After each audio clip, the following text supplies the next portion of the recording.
فجر کے باپ نے فجر کو گھر سے نکال دیا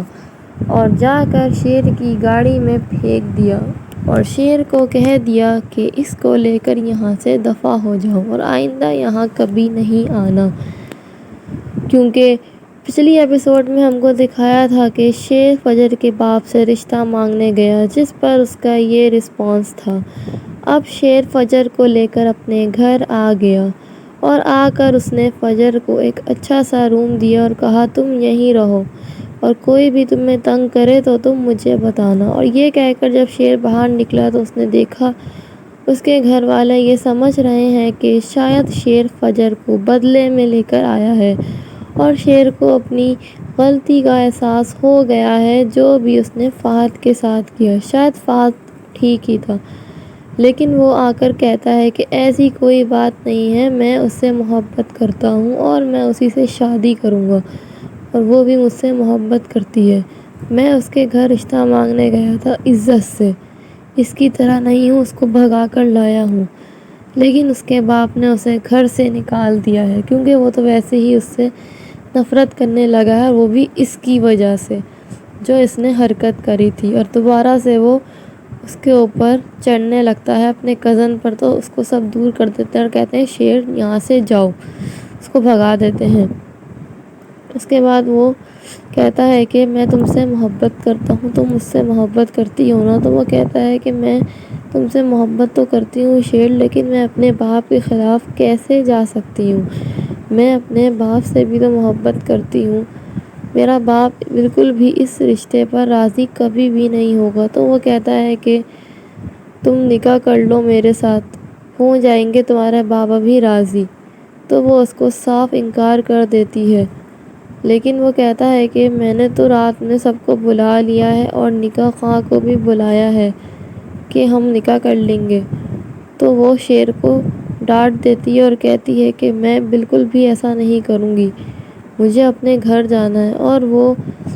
وہاں سے نکل کر اپنے گھر چلی جاتی ہے۔ اتنی دیر میں وہ اس کے پیچھے بھاگتا ہے اور اس کو پکڑنے کی کوشش کرتا ہے کہ فجر تمہاری طبیعت ٹھیک نہیں ہے، تم رو رو کر اتنا بیمار ہو گئی ہو۔ اور دوسری جگہ دکھاتے ہیں کہ جو ان کے نانا ہوتے ہیں وہ بھی کافی زیادہ سوچ رہے ہوتے ہیں کہ یہ دشمنی کس حد تک بڑھ گئی ہے، اتنی زیادہ ہی آگے چلی گئی ہے، ابھی تو نسلیں نسلیں تک کیا دشمنی ہی چلتی رہے گی، یہ سوچنے میں ان کے دادا لگے ہوئے تھے۔ اور دوسری جگہ دکھاتے ہیں کہ جو فجر کی پھپھو نے بدتمیزی کی تھی اس کی معافی مانگ رہا ہے فجر کا چاچا اور کہہ رہا ہے کہ معاف کر دے میری بیگم کو، اس نے کچھ زیادہ ہی بول دیا تھا، کیونکہ اسے کافی زیادہ احساس تھا جو آپ لوگ اس کے بھانجے کے ساتھ کرتے ہیں، اس وجہ سے ہی اس نے کچھ نہ کچھ بول دیا، ورنہ اس کا کوئی ایسا مقصد نہیں تھا۔ یہ کہہ کر وہ بھی چلا جاتا ہے اور فجر اپنے گھر پہنچتی ہے۔ جب اپنے گھر پہنچتی ہے تو اس کے گھر والے اس کے ساتھ بہت برا سلوک کرتے ہیں اور دوبارہ سے اس کا باپ اس کو گھر سے باہر نکال دیتا ہے اور دروازہ بند کر دیتا ہے۔ وہ دروازہ پیٹ پیٹ کے کہہ رہی ہوتی ہے کہ دروازہ کھولیں پلیز، میں آ گئی ہوں، میں شیر سے شادی نہیں کروں گی، لیکن اس کے باپ بالکل بھی اس کی بات نہیں سن رہا ہوتا اور اس کا دروازہ نہیں کھول رہا ہوتا۔ اور شیر اس بات کو سوچ ہی رہا ہوتا ہے بیٹھ کر کے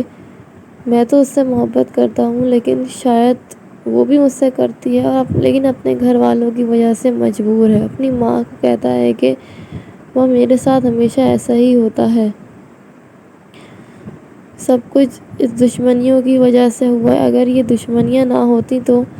آج میں فجر سے شادی کر لیتا اور اس کے باپ کو کوئی اعتراض بھی نہیں ہوتا۔ ہے کہ میں پھر بھی جاؤں گا، چاہے کچھ بھی ہو جائے، میں دوبارہ جاؤں گا اس کے باپ کے پاس اور جا کے فجر کا رشتہ مانگوں گا۔ تو اس کی ماں اس کو منع کر دیتی ہے کہ اب تم وہاں نہیں جاؤ گے، بس میں نے کہہ دیا، تمہاری جان کو خطرہ ہے، وہ لوگ بہت زیادہ ہی خطرناک لوگ ہیں،